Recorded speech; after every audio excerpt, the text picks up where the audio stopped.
vocês as palavras de Jesus com relação aos fariseus. Mateus 23, do 1 ao 7 diz assim: Então Jesus falou à multidão e aos seus discípulos. Ele disse: Os mestres da lei e os fariseus têm autoridade para explicar a lei de Moisés. Por isso, vocês devem obedecer e seguir tudo o que eles dizem. Porém, não imitem as suas ações, pois eles não fazem o que ensinam. Amarram fardos pesados e os põem nas costas dos outros, mas eles mesmos não os ajudam, nem ao menos com um dedo a carregar esses fardos. Tudo que eles fazem é para serem vistos pelos outros. Vejam como são grandes os trechos das escrituras sagradas que eles copiam e amarram na testa e nos braços, e olhem os pingentes grandes das suas capas. Eles preferem os melhores lugares nos banquetes e os lugares de honra nas sinagogas. Gostam de ser cumprimentados com respeito nas praças e de ser chamados de mestre. A primeira evidência e uma das mais gritantes de que há religiosidade no meio do povo de Deus ou nas nossas vidas é a hipocrisia. O que é a hipocrisia, gente? É você falar, pregar uma coisa e viver outra. Jesus está denunciando o comportamento corrupto, hipócrita, imoral, desleal das lideranças religiosas que pregam uma coisa, que citam a palavra N vezes, mas no seu estilo de vida, no seu coração, não vive de acordo com aquilo que pregam. Essa é uma grande evidência, uma grande denúncia e ocupou uma boa parte do ministério de Jesus. A denúncia dos falsos mestres, a denúncia de um estilo de vida vazio, hipócrita, aonde a realidade está desconectada do discurso, aonde os ritos religiosos estão desconectados das verdades dos corações dessas lideranças e, consequentemente, das pessoas que estão debaixo dessa liderança. Eu deixo para vocês aqui lerem também Lucas, capítulo 11, do 37 ao 54, e Marcos, capítulo 12, do 37 ao 40, Jesus falando contra os fariseus e denunciando esse tipo de comportamento, que nós precisamos estar muito atentos nas nossas vidas, para que não haja fariseus nas nossas vidas. E eu convido você a fazer essa autoanálise. Nós precisamos constantemente estar aos pés de Cristo, perguntando e pedindo aprovação e validação de Cristo para o nosso estilo de vida. É uma pergunta que nós precisamos fazer com frequência. Jesus, eu tenho agradado o Senhor no estilo de vida que eu levo? As palavras que eu professo com os meus lábios, elas precisam condizer com o estilo de vida que eu levo. E ninguém melhor do que o Espírito Santo de Deus para revelar para mim, para revelar para você como anda o ambiente interno aqui dentro. Como anda o ambiente aí dentro, onde é terra de ninguém.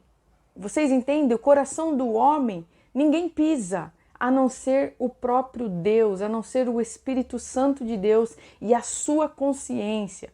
Então nós precisamos dessa revelação todos os dias. Pedir para o Espírito Santo mostrar para você, mostrar para mim como anda as intenções dos nossos corações.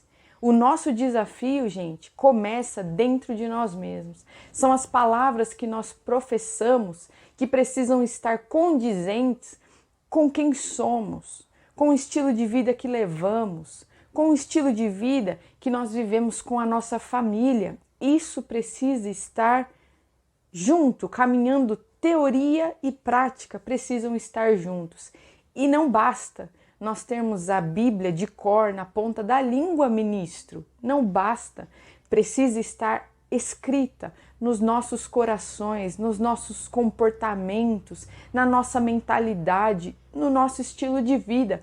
E é sobre estas coisas que Jesus veio ao mundo trazer luz e lançar luz sobre o sistema religioso daquela época e através de mim e através de você lançar luz no sistema religioso atual para que esse gigante da religiosidade caia por terra em nome de Jesus. Eu quero trazer aqui também para vocês uma diferença entre religiosidade e espiritualidade. Vamos lá, a definição de espiritualidade do dicionário, a qualidade do que é espiritual. Se a gente pegar lá na Wikipédia, diz assim: a espiritualidade pode ser definida como uma propensão humana a buscar significado para a vida por meio de conceitos que transcendem o tangível, a procura de um sentido de conexão com algo maior que si. A espiritualidade pode ou não estar ligada a uma vivência religiosa, ou seja, o que é espiritualidade?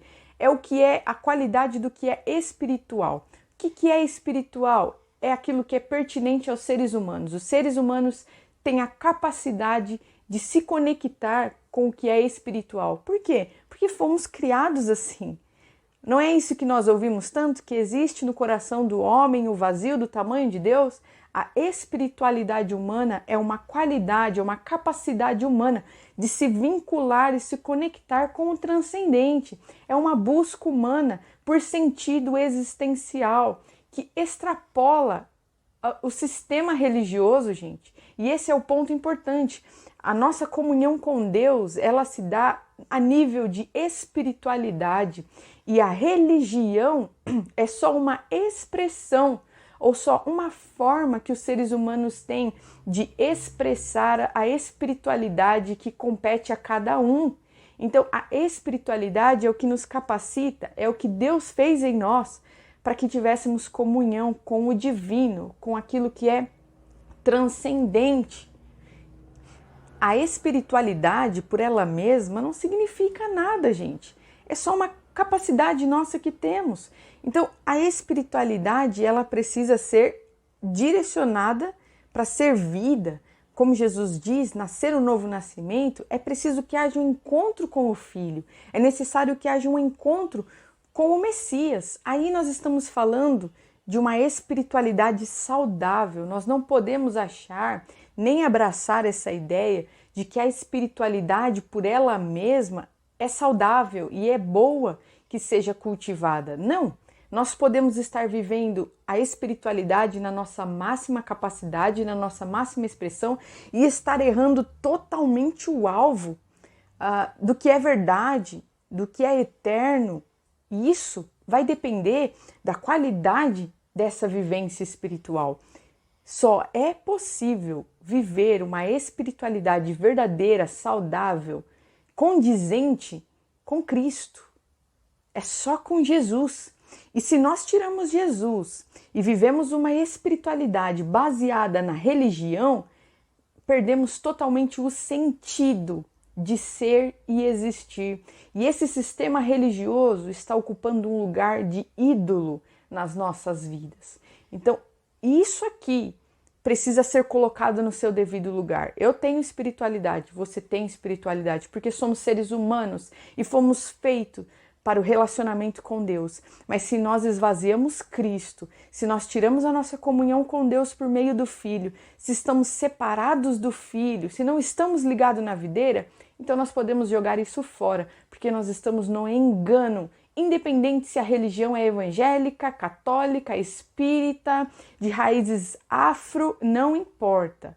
A questão é termos em mente que a partir da palavra de Deus, a única forma de encontrarmos a vida eterna, verdadeira, é por meio do Filho, é estando conectado com o Filho, é resguardando seus ensinamentos, é resguardando um estilo de vida condizente com aquilo que Ele deixou para nós. Então, a gente precisa deixar isso claro para a gente não se perder nessas fantasias, nem nesse conto fabuloso de que, tudo bem, o importante é viver a sua espiritualidade, como se em si mesmos nós fôssemos divinos e em nós mesmos houvesse vida e resposta. Não, é só em Cristo que se vive a espiritualidade verdadeira e saudável, que condiz com a realidade.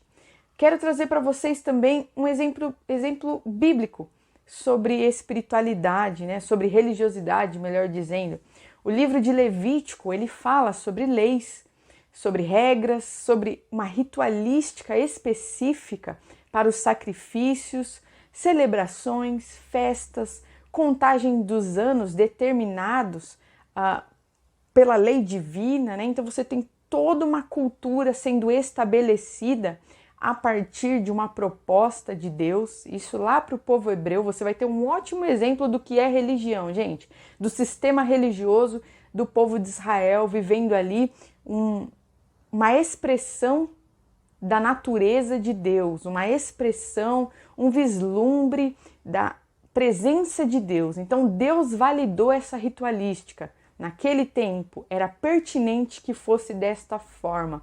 E a presença de Deus no meio do povo era o selo da validação de que aquilo que estava sendo feito era aprovado por Deus.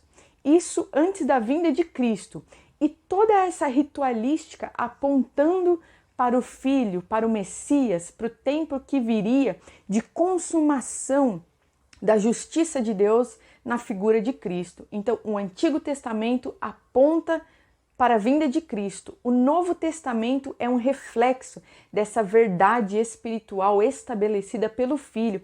Então, afinal de contas, toda a ritualística, seja do Antigo Testamento, seja o que nós vivemos hoje como igreja, ela precisa apontar para o Filho de Deus, ela precisa apontar para verdades espirituais. E quando essas verdades são retiradas e resta apenas o sistema religioso, então nós estamos no engano, nós estamos lançando fora toda a vida, toda a excelência, toda a existência de Deus das nossas solenidades. Isso é erro, isso é pecado e não é a proposta de Deus para nós.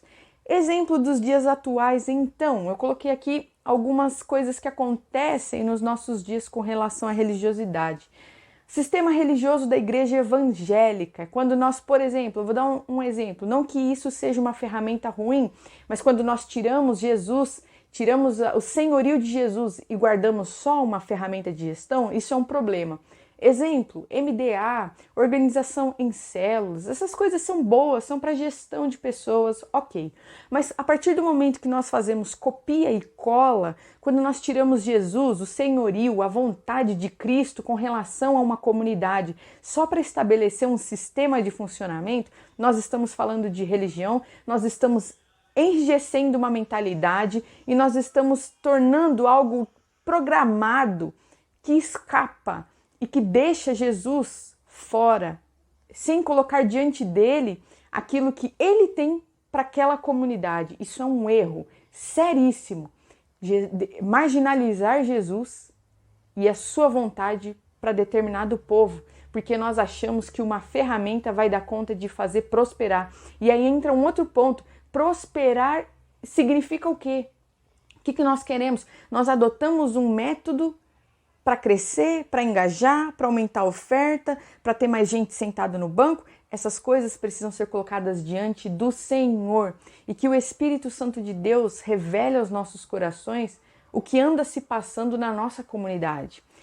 Igrejas pentecostais que reavivam a ritualística do Antigo Testamento, o misticismo nos cultos, a água, o pão, os óleos, objetos com poder em si mesmos. Então, o cristão, o evangélico passa a viver uma mística nos seus cultos, onde há poder nos olhos, onde há poder em estatuetas, em panos, em ternos.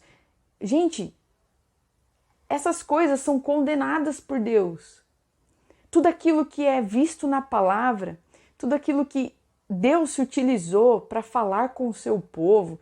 Eu estou falando da arca, estou falando do pão, da expiação. Todas essas coisas, gente, elas refletem verdades espirituais. Nelas mesmas não há poder. Sozinhas elas não significam nada. O que seria o tabernáculo sem a presença de Deus no Antigo Testamento? O que seria um conjunto de panos, de materiais em ouro, se não fosse Deus orientando para que aquilo fosse construído, fosse feito e selando e aprovando tudo aquilo com a presença dele? Então, depois que o tabernáculo foi construído, a glória de Deus baixou, e o que dá sentido para o lugar santíssimo ser santíssimo é porque a presença gloriosa de Deus está ali. Tira a presença de Deus, tira esse sentido das coisas que elas perdem o seu valor.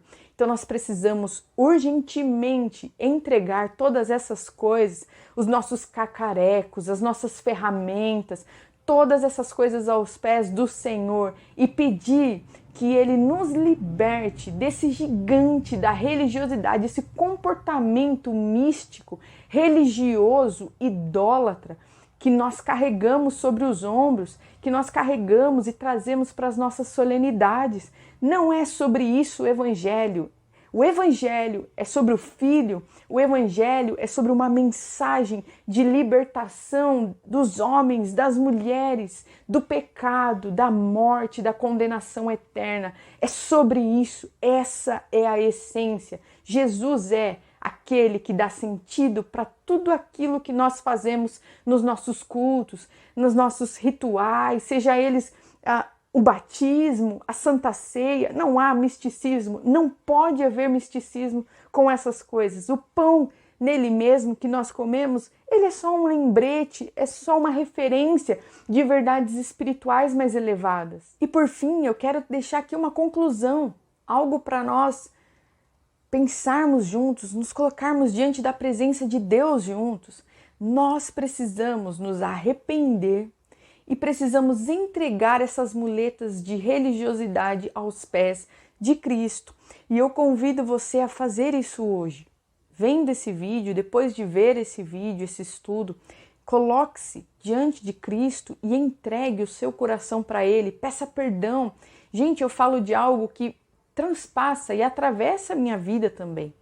Por vezes eu precisei, e eu aprendo até os dias de hoje com Cristo, por meio da condução do Espírito Santo, a entregar tudo aquilo que gera dependência no meu coração.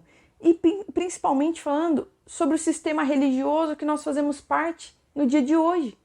Nós precisamos nos desvencilhar dessas amarras e dessas correntes que nos prendem e nos atrapalham de ouvir e discernir a voz do Espírito Santo de Deus.